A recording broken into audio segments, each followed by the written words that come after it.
जिस स्थान पर गौ माता को बांधा गया हो और गाय अपने बछड़े को, बच्चिया को जन्म देती हो, उस स्थान पर उसकी मिट्टी, उसकी मृदा, उस जगह की रज, जब मकान का मुहूर्त होता है, दुकान खोली जाती है, दुकान बनाई जाती है, दुकान में कोई अग्नि का प्रवेश हो, उससे पहले जहां पर गाय ने अपने बछड़े को जन्म दिया हो, बच्चे को जन्म दिया हो, उस स्थान की मिट्टी उस भूमि पर लेपन कर दी जाए तो जिंदगी में कभी संपदा की कमी नहीं हो सकती। ये दूसरी मृदा स्कंद पुराण वर्णन करती है, धेनु मानस वर्णन करती। दूसरी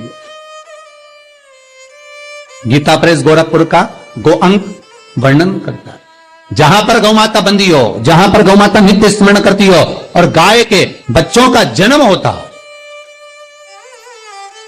और वो भी देसी गाय, देसी बच्चों को जन्म दे, विदेशी नहीं, जर्सी नहीं, हो देसी बछड़ा हो, देसी ही गाय।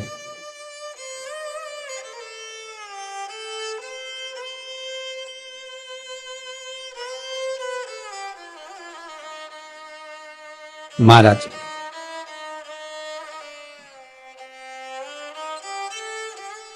जहां पर गौ माता बंधती हो, गाय अपने बछड़े को जन्म देती हो, गाय अपने बच्चिया को जन्म देती हो, उस जगह की मिट्टी बड़ी प्रबल होती है, बड़ी प्रखर। यहां तक शिव महापुराण की कथा कहती है, स्कंद पुराण कहती है, धेनु मानस कहती है, गीता प्रेस गोरखपुर का गो अंक वर्णन करता है। महाराज गौ माता के खुर, गौ माता के चरण जहां पर नित्य प्रति पढ़ते हो, नित्य प्रति पढ़ रहे हो, ताकि आप अपडेटेड रहें हमारे हर एक वीडियो से। चरण पड़ने पर गौ माता के खुर में से गोलोचनी निकलती है हमारे। वो गोलोचनी सफेद कलर की होती है, उसको आप ऐसे पटक देंगे तो बिल्कुल ऐसा लगेगा जैसे लकड़ी है, पर वही गोलोचनी को आप दूध में डाल देंगे तो चलना चालू कर देती है। उसको कहते हैं गोलोचनी। गो अंक में वर्णन है इसका, स्कंद पुराण में इसका वर्णन। जिस जगह पर गाय बछड़े को जन्म दे, बच्चिया को जन्म दे, और जन्म देते समय पर गौ माता को जब कष्ट की अनुभूति होती है, जो कष्ट जैसे एक नारी का कष्ट होता है, वैसे ही गौ माता का कष्ट होता है।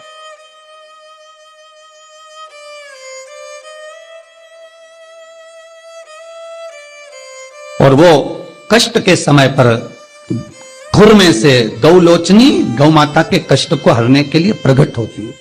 उस गौलोचनी का जिह्वा से गौ माता चाटन करती है, चाटती है, और चाटने के बाद जो बछड़ा जन्म देती है, उस बछड़े को अपनी जिह्वा से एक बार चाट लेती है।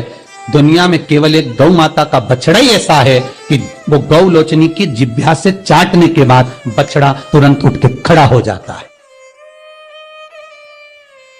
दुनिया में एक शेर भी अपने बच्चे को जन्म दे, एक चीता भी अपने बच्चे को जन्म दे, भैंस भी अपने बच्चे को जन्म दे, एक कुत्ता भी अपने बच्चे को जन्म दे, दुनिया में कोई अपने बच्चे को जन्म देगा तो बच्चे को उठने में, संभलने में समय लगता है। पर दुनिया में केवल एक गौ माता ऐसी है कि गौ माता अपने बच्चे को जब जन्म देती है, जन्म देने के कुछ देर बाद जब वो गौ लोचनी की जिह्वा से चाट लेती है, बच्चा उठकर खड़ा हो जाता है। दुनिया में केवल एक गौ माता है। गौ लोचनी ढूंढो, हम ये नहीं कहते कि तुम गौ माता के पांव में ढूंढना प्रारंभ कर दो, आप तो मत ढूंढो। गौ लोचनी जहां गिरी है उस रज का भी बड़ा महत्व है, अर्थात गाय ने जहां बछड़े को जन्म दिया उस भूमि पर गौलोचनी पड़ी है, और वो गौलोचनी हमारे जीवन का सुख का अनुभव करा देती है। वो गौलोचनी हमारे जीवन का आनंद का अनुभव करा देती है। इसलिए शास्त्र कहता है कि नई दुकान बन रही हो, नया मकान बन रहा हो, महाराज नई कोई प्रॉपर्टी आपने खरीदी है और उसमें कोई व्यापार चालू करना चाहते हो, तो पहले गाय जहां पर बछड़ा बच्चिया को जन्म दिया हो, भले पहले दिया हो, पर जमीन तो वही है, रस तो वही है, वहां की मिट्टी का लेपन करने से वो सुख, वो आनंद, वो संपदा बढ़ जाती है। यहां तक शिव महापुराण की कथा कहती है, स्कंद पुराण यहां तक कहती है कि मान लो कोई नया मकान आप बना रहे हो और वास्तु वाले को दिखा कर बनाया है, तो भी उसमें कोई कमी अगर रह गई, क्योंकि आज वास्तु वाला नहीं बोलेगा तो 15 दिन बाद दूसरे वास्तु वाले को दिखाओगे, वो कह देगा इसमें ये गलती है, तीसरे वास्तु वाले को लगा वो कह देगा वो गलती है, और जिस वास्तु वाले से मकान बन रहा है वो तो क्या मैंने बढ़िया सब देख के बताया बनाया, एक एक वास्तु के हिसाब से बनाया, तुमने भले वास्तु के हिसाब से बनाया, तुमने भले वास्तु के हिसाब से बनाया, पर चैनल वास्तु जितने वास्तु वालों को बुलाओगे वो कुछ ना कुछ ऐब उसमें निकाल ही देंगे, ये पक्का वीडियो से निकालेंगे। तुम किसी को पत्रिका दिखाने चले जाओ, किसी को अपना हाथ दिखाने चले जाओ, तुम किसी से नक पूछने चले जाओ, तुम किसी वास्तुशास्त्री के पास चले जाओ, जब तक वो उसमें थोड़ा बहुत ऐब नहीं निकाले तो क्या मतलब कि उनकी राजनीति जो विद्या उसमें निकालना तो पड़ेगा ना। रहे हमारे हर एक वीडियो से। थोड़ा बहुत भय तो उत्पन्न करना पड़ेगा ना। पर शिव महापुराण कहती है कि शंकर के पास आने के बाद कोई भय की बात होना ही नहीं चाहिए, कुछ भी नहीं। सब्सक्राइब करें क्या दुख, क्या तकलीफ, क्या कष्ट, अगर शंकर का अनुमोदन कर रहे हो, शिव का स्मरण कर रहे हो, तो फिर सोचना नहीं है, जो होगा शंकर करेगा वो होगा। अगर किसी व्यक्ति को चर्म रोग हो गया, कुष्ठ रोग हो गया, चमड़ी सफेद पड़ गई, रोग समाप्त नहीं हो रहा, बढ़ते जा रहा है, औषधियां आपने बहुत कर ली, तो 3 जगह की मिट्टी आपको फल प्रदान करेगी। पहला सूर्य कुंड की मिट्टी, स्कंद पुराण सूर्य कुंड कहां पर है, तो कहा दतिया और झांसी के बीच में सूर्य कुंड निवास करता है। उस सूर्य कुंड की मिट्टी को लाकर जिस व्यक्ति को कुष्ठ रोग हो गया हो, शरीर की चमड़ी सफेद पड़ गई हो, स्कंद पुराण कहती है सूर्य कुंड की मृदा लगा लेने से 5 से 7 दिन में रोग समाप्त होने लगता है महाराज। पर सूर्य को सर्वाधिक प्रियता क्या,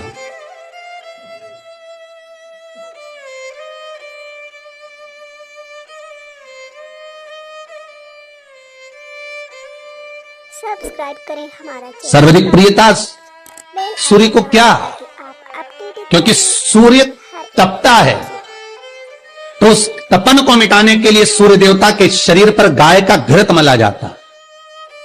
जैसे शनि को तेल लगाया जाता है, सूर्य को घृत मला जाता है। इसलिए सूर्य कुंड का एक नियम है कि सूर्य कुंड पर से अगर मिट्टी लेकर आते हैं, शरीर पर लगाने के बाद जब शरीर का चर्म रोग समाप्त हो जाए, सफेद चमड़ी अपने वापिस रंग में आ जाए, तब आप जितनी कामना कर आते हैं उतना घी उस सूर्य कुंड के पास में डालना पड़ता है। 1 किलो, 2 किलो, आधा किलो, 250 ग्राम, 25 ग्राम, 50 ग्राम, जो आपने कामना करी है उतना चढ़ाना, पर वो घी गाय का होना चाहिए।